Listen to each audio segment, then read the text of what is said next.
ఆయన నడిపిస్తే ఆయన నిన్ను విడిచిపెట్టడు.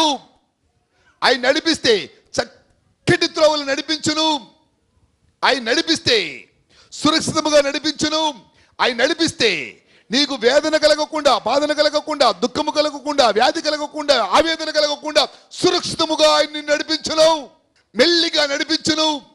భయంకరమైన ఎడారిలో కూడా, తాపములు పుట్టించు పాములు తేలుంటున్న ప్రదేశాల్లో కూడా అవి కాటు వేయకుండా, కాటు వేసిన నీ శరీరమునకు హాని కలగకుండగా ఆయనను సురక్షితముగా నడిపించును. ఎడారిలో కూడా ఊటను పుట్టించి, బండల నుంచి కూడా ప్రవాహమును పుట్టించి నీ దాహమును ఆయన తీర్చును. ఆకిలి అనేది నీకు లేకుండగా నీ ఆకిలి సమయానికి నీకు ఆహారమును ఆయనే అందించును. ఆయన నడిపిస్తే కొదువు ఉండదు. యెహోవా నా కాపరి,